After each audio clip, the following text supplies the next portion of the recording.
மக்களே இந்த வீடியோவில் 3 விஷயத்தை பற்றி பார்க்க போகிறோம். சௌந்தர்யா வந்து முத்துக்குமரனை காரி துப்பியிருக்காங்க. அது என்னன்னு பார்க்கலாம்.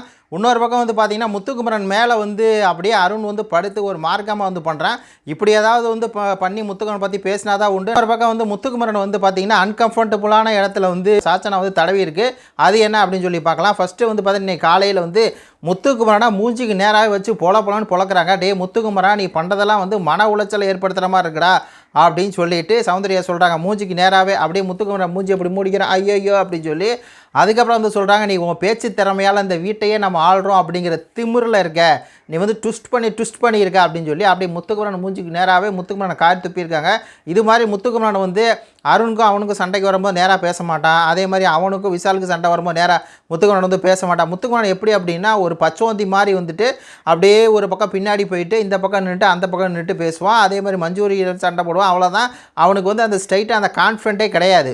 ஆனால் என்ன ஒரு பேச்சு திறமை வச்சு ஓட்டிகிட்டு இருக்கான் அப்படிங்கிற உண்மையை வந்து அவன் மூஞ்சிக்கு நேராகவே சௌந்தர்யா வந்து அடித்தாங்க. அது வந்து மாசாக இருந்துச்சு. இன்னொரு பக்கம் இந்த ஒரு படத்தை பாருங்களேன். லைவில் வந்து அருண் என்ன பண்ணுறான் அப்படின்னா நேராக போயிட்டு முத்துக்குமரா என்னை மன்னிச்சிட்றா, நான் தான் உன்கிட்ட சண்டை போட்டதுக்கெலாம் காரணம் வந்து நான் தான், என்னை மன்னிச்சிரு அப்படின்னு சொல்லி மன்னிப்பு கேட்டு அதுக்கப்புறம் ஒரு அசிங்கமான வேலையை வந்து பார்த்துருக்கான்.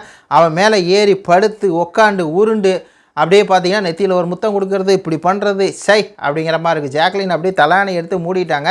அவ்வளோதான். இதான் முத்துக்குமரன் வந்து பண்ணுறான். முத்துக்குமரனை பற்றி என்னடா பேசலாம் அப்படின்னா இதான். அவன் ஏதோ அசிங்கமாக ஏதோ பண்ணிகிட்டு இருப்பான். அதை பற்றி பேசுகிற மாதிரி இருக்குது. இன்னொரு பக்கம் சாச்சனா வந்து முத்துக்குமரனை வந்து பார்த்திங்கன்னா டிக்கியில் வந்து இப்படி இது பண்ணிகிட்டு இருக்குது. அப்புறம் அவன் மேலே வந்து பண்ணுது. சாச்சனா பண்ணுறது பூராமே கேடுகட்ட செயலாக இருக்குது. சை என்ன சாச்சனா வந்து வர வர இப்படி போயிட்டுருக்கு. அவனுக்கு அன்கம்ஃபர்டபுளாக இருக்குது. முத்துக்குமரனுக்கு வந்து அப்படியே அவன் நெளியிறான். அது போயிட்டு பண்ணிக்கிட்டு இருக்கு. இதை வந்து எவனே பேச மாட்டாங்க. சௌந்தர்யா உன் சாச்சனா எழுத்து பேசிடுச்சா, நான் சாச்சனாவுக்கு சப்போர்ட் பண்ணியே தீருவேன் அப்படின்னு சொல்லி முத்துக்குமரன் செம்பலாம் சுற்றுவீங்கல்ல. இதுக்கு என்ன பதில் சொல்கிறீங்க? இப்படி சாச்சனா வந்து தப்பு மேலே தப்பு பண்ணிக்கிட்டே இருக்குது. நீங்கள் உட்காந்து நல்லா முட்டு கொடுங்க முத்துக்குமரன் செம்புகளே அப்படிங்கிற மாதிரி இருக்குது. இது ஒருத்தருடைய கருத்துக்களை சொல்லுங்கள். நன்றி, வணக்கம்.